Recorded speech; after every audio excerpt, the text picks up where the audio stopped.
नमस्कार. शहापूर माझाच्या झेप सामान्यातील असामान्य व्यक्तिमत्वाची परदेशवारी अमेरिकेची या विशेष कार्यक्रमामध्ये आज आपण आपल्या शहापुरातील एक सर्वांना अभिमान वाटावा असं शहापूरच्या मातीतील गुणी कलावंत आपल्या समवेत आहेत.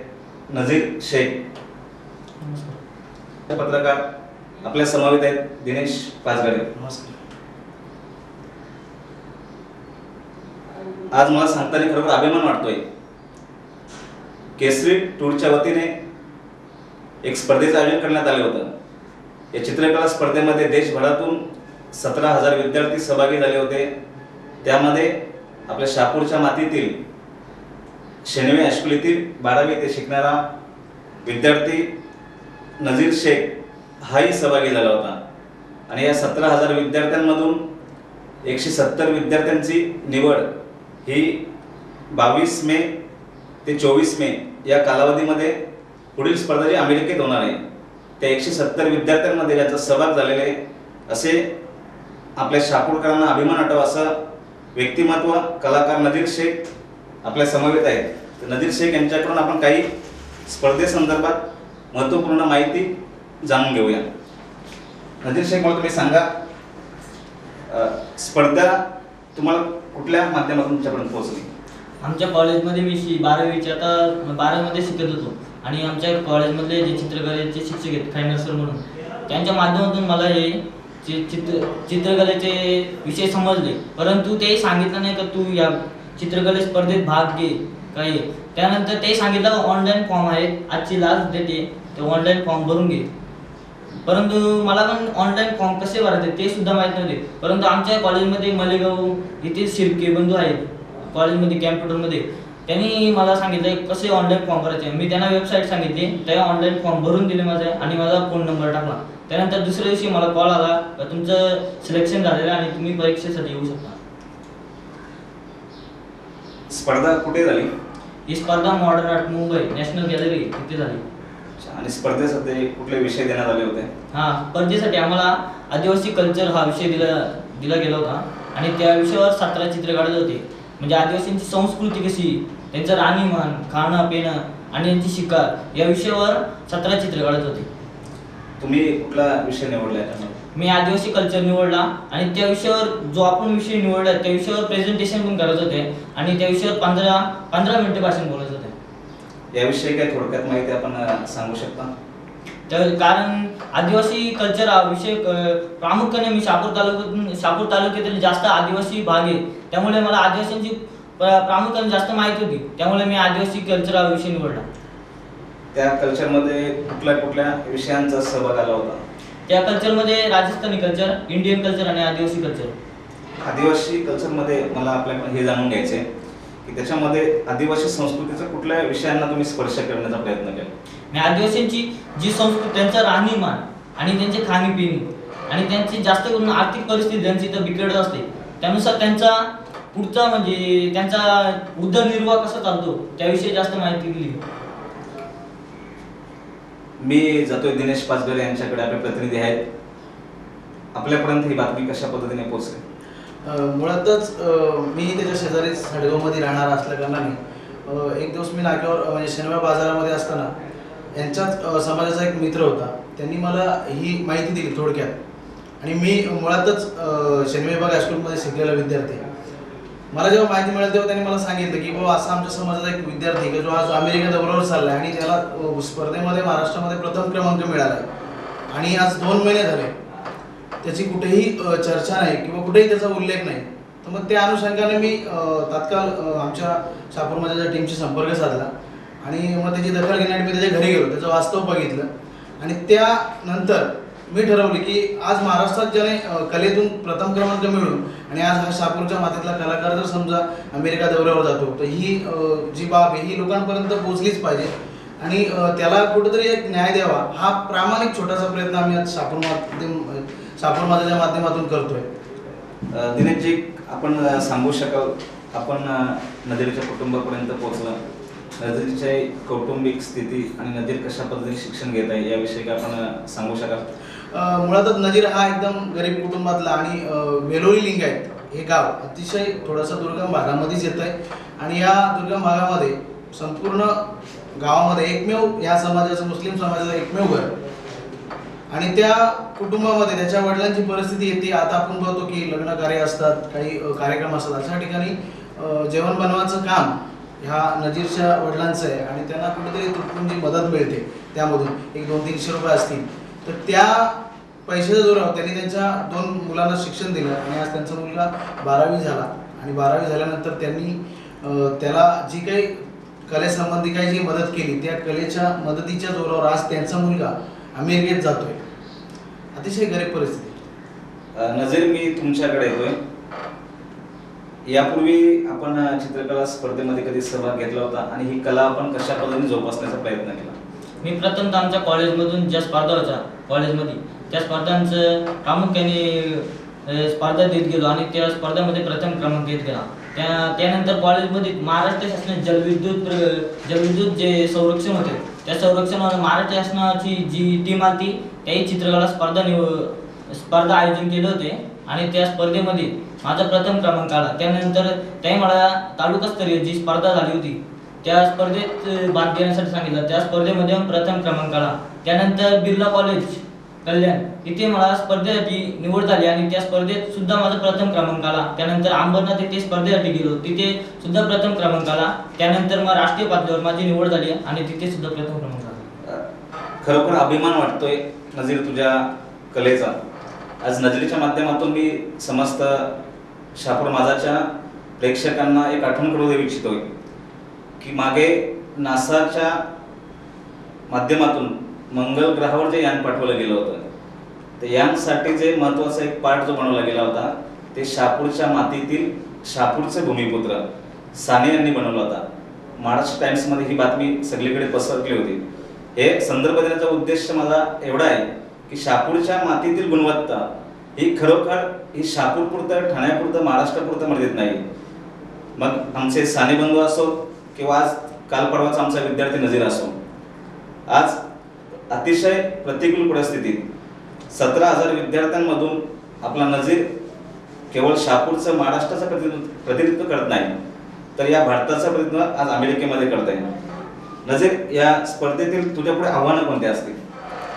यापुढे स्पर्धेत माझ्या आव्हानं माझी आर्थिक परिस्थिती बिकट आहे, त्यानुसार मला जो खर्च त्याही सांगितलाय तो खर्च मला पेलवणार नाही आणि त्यापुढचा विषय जो आम्हाला ग्लोबल वॉर्मिंग दिलाय त्या विषयावर मी चित्र तर रेखाटलंच, परंतु तिथे जाण्याची माझी आर्थिक परिस्थिती कमकुवत असल्यामुळे कोणी जी सामाजिक मंडळी असतील त्याने मला थोडीशी आर्थिक मदत जर केली तर खूप चांगलं होईल. नजीर, आज आपल्या शापूर माझाच्या माध्यमातून सर्वांना आवाहन करतोय की अमेरिकेपर्यंत पोहोचण्यासाठी केसरी टूरच्या माध्यमातून त्याला तर मदत आहेच, परंतु जो काही इतर खर्च आहे हा त्याच्या कुटुंबाला किंवा नजीरला न परवडण्यासारखा आहे. तर मला खात्री आहे शापूर माझाचे प्रेक्षक निश्चितच आपलं सामाजिक दातृत्व या ठिकाणी जपतील. नजीर, मला मुख्य विषयाकडे यायचे की अमेरिकेमध्ये तुम्हाला जो स्पर्धेसाठी जो विषय दिलेला आहे ग्लोबल वॉर्मिंग, ग्लोबल वॉर्मिंग मध्ये तू काय चित्र रेखाटणार आहेस आणि तुझी कसं संकल्प चित्र आहे या संदर्भात तू काय थोडीफार माहिती? मी माझ्या जी संकल्पना आहे ग्लोबल वॉर्मिंग विषयी जास्त करून पर्यावरणाची आज हानी जास्त होत आहे. कारण पहिला जो काळ होता त्यानुसार पर्यावरण जास्त असे आपले जंगल वगैरे हिरवीगार असायचे, परंतु आता माणसाने जी पर्यावरणाची हानी करायला घेतली, कारण आपल्या जंगलांच्या जास्त करून आता झाडं नव्हे तर जास्त करून बंगले किंवा इतर इमारती दिसून येतात. त्याविषयी जास्त मी चित्र रेखाटल आणि त्याविषयी लोकांना जाणीव करून दिली की पर्यावरण आपण वाचवण्याच्या ऐवजी जी पर्यावरणाची हानी करत आहेत त्यापासून आपल्याला किती मोठा धोका आहे आणि जो धोका निर्माण होणार आहे त्यापासून आपल्याला कसं सामोरं जाता येईल. त्या जर सामोरं जायचं असेल तर आपल्याला जास्त करून झाडे लावावी लागतील आणि जो आपला जंगल तोड चालले त्या जंगल तोडीचा बचाव करायला लागेल. नजीरच्या माध्यमातून मी तुम्हाला सांगू इच्छितो की एखाद्या विषयावर जेव्हा तुम्ही व्याख्यान करत असाल किंवा एखाद्या विषयावर तुम्हाला जेव्हा लक्ष वेधायचं असेल, जेव्हा तुम्ही 100 ओळी एखाद्या कागदावर लिहिणार आणि त्यातून तुम्ही तो संदेश देणार, परंतु तोच संदेश अचूक आपल्या चित्राच्या माध्यमातून अतिशय लोकांच्या पर्यंत, जनतेपर्यंत थेट पोहोचत असतो. याचं जिवंत आणि जाज्वल्य उदाहरण आपल्याला माहीत असेल मार्मिक, जे स्वर्गीय बाळासाहेब ठाकरे यांनी चालू केलं आणि या मार्मिकच्या माध्यमातून, व्यंगचित्राच्या माध्यमातून त्यांनी समस्त देशाचे, महाराष्ट्राचे लक्ष वेधण्याचा प्रयत्न केला. त्या समस्यांना चित्राच्या माध्यमातून वाचा फोडण्याचा प्रयत्न केला. आजही ग्लोबल वॉर्मिंग ही जगाला भेडसावणारी जी समस्या आहे आणि या समस्येवर अतिशय मार्मिक असं चित्र आपला शहापूरचा कलावंत नजीर शेख रेखाटेल याची आम्हाला खात्री आहे.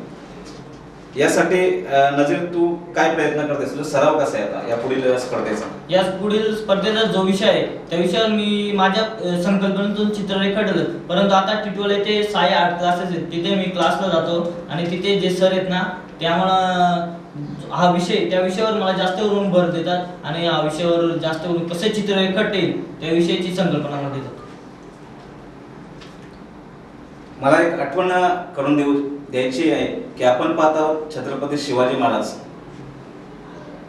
16व्या शतकानंतर 21व्या शतकापर्यंत आणि यापुढेही तुमच्या आमच्या हृदयाच्या सिंहासनावर त्यांचं मानाचं आणि सन्मानाचं स्थान आहे. परंतु जे छत्रपती शिवाजी महाराजांचं पहिलं चित्र जे रेखाटलं गेलं ते सुद्धा चित्र एका मुस्लिम कलावंताने, त्याचं नाव होतं नूर मोहम्मद अली. आज नजीरच्या माध्यमातून त्या मुस्लिम कलावंताची आज मी स्मरण करतोय. नजीर, मला सांग, तू या माध्यमातून आज तुझ्याकडे जे काही एक चांगली अशी कला आहे, या माध्यमातून भविष्यामध्ये तू व्यंगचित्रकार होण्याचा तुझा काही संकल्पना आहे? भविष्यात जी आपली म्हणजे गावाकडची जास्त मुलं, आता मी जर चित्र काढतो तर आमच्या गावाकडची जशी घराशेजारी जी मुलं आहेत ना, ती सुद्धा माझ्याकडे येऊन बसतात आणि मला सांगतात शिकव.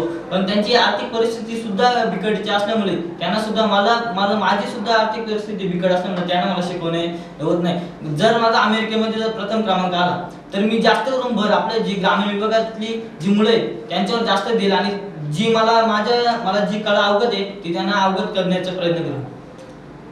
अमेरिकेतल्या स्पर्धेच्या अटी काय आहेत, या संदर्भात काय माहिती आहे? अमेरिकेतल्या स्पर्धेचा अटी तर हा विषय, त्या विषयानुसार जो ग्लोबल वॉर्मिंगचा विषय, त्या विषयाचा तीन तास आम्हाला टायमिंग आहे. परंतु त्या 3 तासात जर 17 चित्र पूर्ण नाही झाली तर ते चित्र डिबार होईल.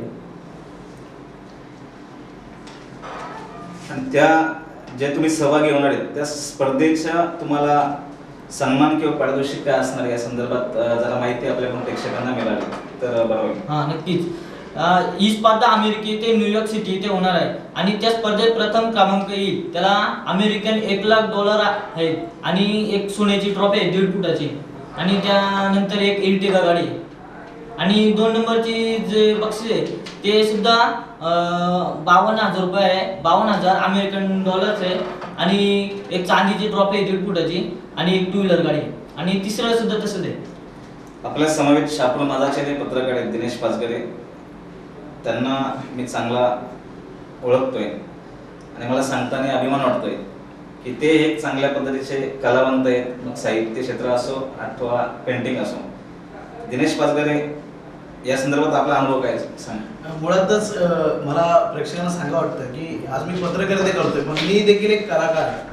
मी चित्रकलेमध्ये लहानपणापासून मला ती कला अवगत आहे आणि एक चित्रकार म्हणून मी सांगू इच्छितो की मीही देखील माझ्या कॉलेज लेवलला एका एक्झिबिशनमध्ये सिल्वर मेडल मिळाला होता आणि माझंही तृतीय पारितोषिक होतं. पण आज आपल्याकडे काय परिस्थिती झाली की कलाकार ज्यावेळी त्याची कला दाखवतो आणि त्याला जर काही मिळतं तर ती कला त्याची लोकांपर्यंत पोहोचत नाही. ही सगळ्यात मोठी खेदाची बाब आहे. का तर त्याच्या घरापर्यंत ती सीमित राहते, असं कुठं त्याला व्यासपीठ मिळत नाही. तर याचा मी प्रामाणिक प्रयत्न करतोय आणि माझा आणि माझ्या शहापूर माझाच्या वतीने मी तुम्हा सर्वांना आवाहन करतो की जर तुमच्याकडे जर एखादी कला असेल तर ती दबून ठेवू नका, त्याची माहिती आमच्यापर्यंत पोहोचवा. कदाचित ती माहिती आम्ही जनतेपुढं आणण्यासाठी प्रयत्न करतो. मला दिनेशजी तुम्हाला एक प्रश्न विचारायचा वाटतोय की या कलेला आपण व्यावसायिकतेचं स्वरूप का देत नाही? म्हणजे जर आपण मुंबईमध्ये पाहिलं किंवा चांगल्या चांगल्या शहरांमध्ये पाहिलं तर अशा अनेक पेंटिंग्स आहेत का त्या लाखोच्या रुपयाने विकल्या जातात. यामध्ये आपण नेमकी कुठे मागे पडतोय? सर्वात पहिले कलाकाराला ते आर्थिक पाठबळ लागतं, कारण चित्रकला रेखाटण्यासाठी साहित्याची गरज लागते आणि आजच्या परिस्थितीला ते साहित्य आपल्या आर्थिक परिस्थितीनुसार मुबलक नाही मिळत.